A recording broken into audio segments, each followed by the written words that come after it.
1,00,000 మంది శివభక్తులతో కలిసి మహారుద్రాక్ష పూజలో పాల్గొనండి. వెంటనే కాల్ చేసి మీ పేరును నమోదు చేసుకోండి. నమస్తే, welcome back to Suman TV. Present మనతో పాటు ఉన్నారు ఫ్యామిలీ కౌన్సిలర్ రజనీ రమ్మ గారు. నమస్తే మేడం. నమస్తే నవీన. రీసెంట్ గా సింగర్ సునీత గారు ఒక కామెంట్ చేశారు, చూసే ఉంటారు, ట్రోల్ అవుతుంది అది. ఇప్పుడు నీ బట్టలు నీ ఇష్టం, నేను ఇష్టం వచ్చినట్టు నా బట్టలు వేసుకుంటాను అని నువ్వు అంటున్నావు.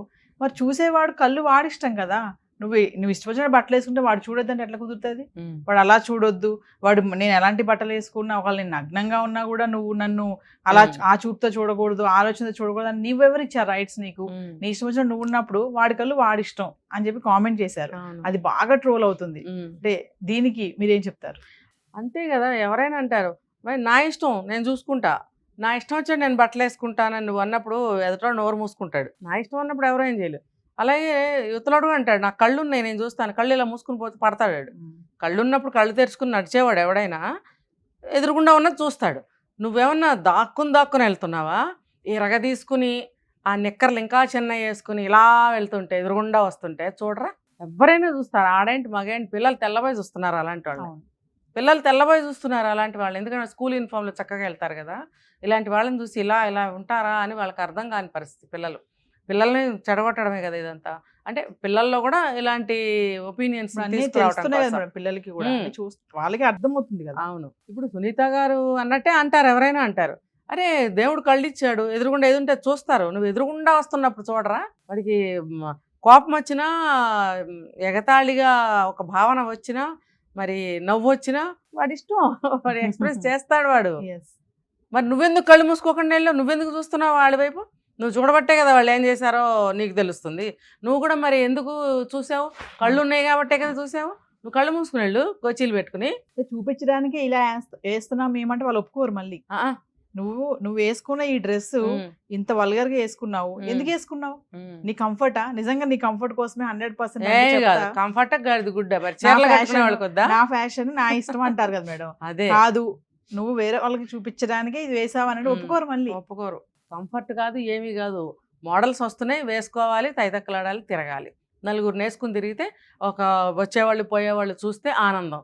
అంతేగాని నువ్వు మా వైపు ఎందుకు చూస్తున్నావు అని ఎవరైనా తిరగబడి అడిగారు అనుకో, ఆ ఊరికి ముఖస్థుతి కోసం అడగటమే ఆ మాట, అంతే. ఊరికి అనాలి కాబట్టి లోపల ఇష్టమే వాళ్ళు ఎలా చూస్తుంటే. అందరు చూడాలనే కదా నువ్వు వేసుకుని పబ్లిక్లోకి వస్తున్నావు. రాత్రి 11 అయినా 12 అయినా ఇంతంత నిక్కర్లు వేసుకుని రోడ్ల మీద నల్ల చొక్కాలు వేసుకుని పైన జుట్టు విరబోసుకుని వెళ్తుంటే చీకట్లో కార్లు యాక్సిడెంట్లు ఏమైనా కనపడతాయా? చీకట్లో నువ్వు బ్లాక్ డ్రెస్ వేసుకుని జుట్టు విరబోసుకుని వెళ్తే ఎవరికైనా కనిపిస్తుందా? యాక్సిడెంట్లు అవ్వవా? మరి అలాంటి గుడ్డలు వేసుకుని రాత్రి 11ంటికి వాకింగ్లు చేస్తారు, లేకపోతే పట్టపగలే ఇష్టం వచ్చినట్టు సినిమాలకనే అట్టని తిరుగుతుంటారు. ఒక ఆఫీస్కి ఏమైనా డీసెంట్గా వెళ్తారేమో మరి నాకు తెలియదు. విడిగా ఇలా ఉంటున్నారు. ఇప్పుడు ప్రకృతిలో దేన్నైనా అందాన్ని చూడటానికి, ఆస్వాదించడానికి భగవంతుడు కళ్ళు ఇచ్చాడు, ఇంకా అనేక వాటికి ఇచ్చాడు, ఇది కూడా ఇంక్లూడింగ్. కాబట్టి కళ్ళు మూసుకోమంటే ఎలా మూసుకుంటారు? వాళ్ళు కళ్ళు మూసుకున్నారో తెరిచారో నీకెలా తెలుసు? నువ్వు వాళ్ళ వైపు చూడబట్టే కదా. నా వైపు చూస్తున్నారా లేదా అని ఇట్లా చూడవా? నువ్వు చూసావు కాబట్టి వాళ్ళు చూసారని తెలిసింది. నువ్వు కళ్ళు మూసుకో, లేకపోతే కంటికి గుడ్డ ఏమైనా కట్టుకో, లేదా అటు తిరిగిపో. అప్పుడు వాళ్ళు ఏం చేశారో నీకు తెలియదు కాబట్టి వాళ్ళు చూశారు అని నువ్వు గుచ్చుకోవాల్సిన అవసరం ఉండదు ఇక్కడ కదా. నీకు తెలియదు కదా చూసారో లేదో. అలా ఉండాలి. అంతేగాని పనిగట్టుకుని నువ్వు వాళ్ళ వైపు చూసి నా వైపు చూశారు, చూసే చూపుల్లో ఉంది అంటే, చూసే చూపులు ఎప్పుడూ వాడి భావాన్ని ఎక్స్ప్రెస్ చేస్తూనే ఉంటాయి. కళ్ళే కదా భావాన్ని, గుండెల్లో ఏముందో కళ్ళల్లో కనిపిస్తుంది. అలాంటప్పుడు నువ్వు కళ్ళు మూసుకోమని ఎలా అంటావు? చూడొద్దని ఎలా అంటావు? ఇది ఇంపాసిబుల్, జరగదు. సొసైటీలో మేడం చాలా మంది, నేను కూడా కొంతమంది చూస్తూ ఉంటాను, సిగ్గు అనిపిస్తూ ఉంటది. అంటే అమ్మాయిలు మళ్ళీ యంగ్స్టర్స్ పిల్లలు ఎలాంటి డ్రెస్సెస్ అంటే ఇట్లా అంటే ఎక్స్పోజింగ్ అనమాట. అంటే ఏం చూపిస్తున్నారు, ఏం చూపించకూడదు, ఏం దాచుకోవాలి అంటే తెలియకట, లేదా ఫ్యాషనా, ఇంట్లో చెప్పరా? అంటే లేదు నా కంఫర్ట్ అని అనుకోవాలి. అది నా కంఫర్ట్ అన్న మాట అసలు మీరు కూడా వాడకండి నవీన. అసలు అది ఆ పదానికి విలువే పోతుంది. నా ఇష్టం అంతే, నా ఇష్టం. కంఫర్ట్ కాదు, నాకు ఇష్టం.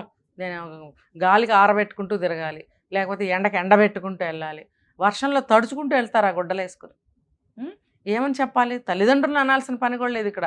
తల్లిదండ్రులు ఒకటే అనొచ్చు మనం, వీళ్ళు ఏం చేసేది ఊరుకుంటున్నారు, యాక్సెప్ట్ చేస్తున్నారు. ఇంకా స్కిన్ టైట్ వేస్తారు, స్కిన్ టైట్ వేస్తారు. ఒక వీడియో చెప్పారు, యోగా డ్రెస్ ఆల్ పార్ట్స్ అన్ని కనబడుతుంది, స్కిన్ టైట్ వేస్తారు కొంతమంది. ఇప్పుడు ఒక మంచి వ్యక్తి ఉన్నాడు, అతనికి అలాంటి ఆలోచనలు లేవు, చెడు ఆలోచనలు లేవు, అతను గుడ్ బాయ్.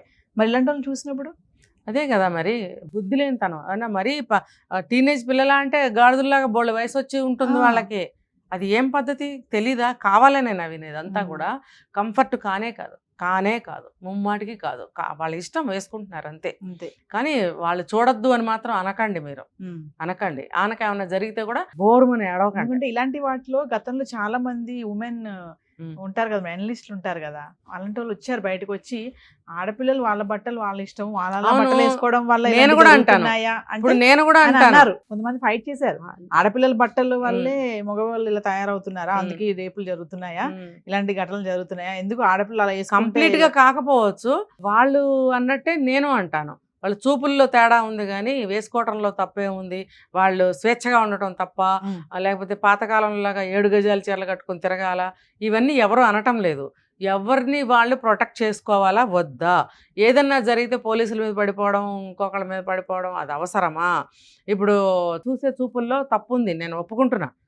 చూసే చూపుల్లో తప్పు అని కూడా అనలేము నవీన. ఇక్కడ చూడంగానే ఒక భావన వస్తుంది, గబుక్కని ఒక నవ్వు రావచ్చు, లేకపోతే అవ్వా అనొచ్చు, లేకపోతే దానికేం వచ్చిందిరా అని ఒక ఫీలింగ్ బయటకు వస్తుంది, ఒక ఫీలింగ్ వస్తుంది, బయటకి ఎక్స్ప్రెస్ చేయకపోయినా కూడా. అభిప్రాయాన్ని మార్చడానికి నువ్వెవరివి? అది ఎవరి మనసుకి సంబంధించింది, అది ఫేస్ లో ఎక్స్ప్రెషన్ వస్తుంది.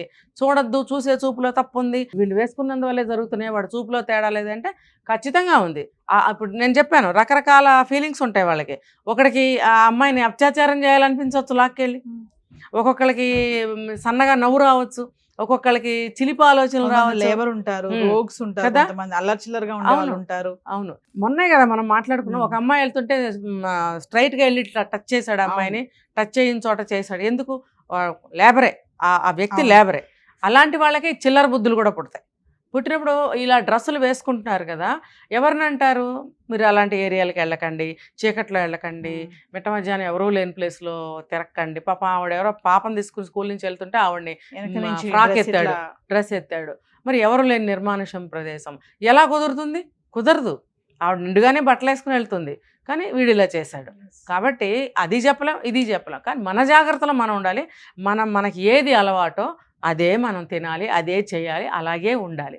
లేకపోతే ఎనలిస్ట్లో లేకపోతే మాలాంటి వాళ్ళు కొట్టుకు వస్తూ ఉండాలి. ఇక్కడ వాళ్ళు మానే ఉంటారు, అక్కడ వాళ్ళు మానరు. అంటే మానకపోతే ఎవరికి నష్టం? వదిలేసామనుకోండి, ఈ మాత్రం విమర్శ కూడా చేయకుండా వదిలేస్తే సమాజం పుచ్చి కుళ్ళి పురుగులు బట్టి దద్దనాశనం అయిపోతుంది. ఎవరికి కావాలి? ప్రభుత్వాలు ఇలాంటివి పట్టించుకుంటాయా? లేదా ఉద్యోగం చేసే డిపార్ట్మెంట్స్ పట్టించుకుంటాయా? లేదా ఇంట్లో తల్లిదండ్రులు పట్టించుకుంటే తల్లిదండ్రులు కూడా కొట్టి వెళ్ళే ప్రబుద్ధులు ఉన్నప్పుడు ఎవరు పట్టించుకోవాలండి? కాబట్టి సమాజంలో చూసే కళ్ళే పట్టించుకుంటాయి, చూసే మనుషులే పట్టించుకుంటారు. విమర్శ చేసే నోళ్లే తిడతారు, తిట్టాలి, తిడితే పడండి. అన్నిటికీ సిద్ధపడిపోయాం మేము అని అంటే మీ ఇష్టం వచ్చేట్టు ఉండండి. బాగు చేసేవాళ్ళు ఎప్పుడూ ఉంటారు, అర్థమైందా? ఇటు ఒక చెడు వస్తే ఇటు ఒక మంచి వస్తుంది, ఎప్పుడూ ఉంటుంది. అది మాత్రం గుర్తుపెట్టుకోవాలి. Thank you.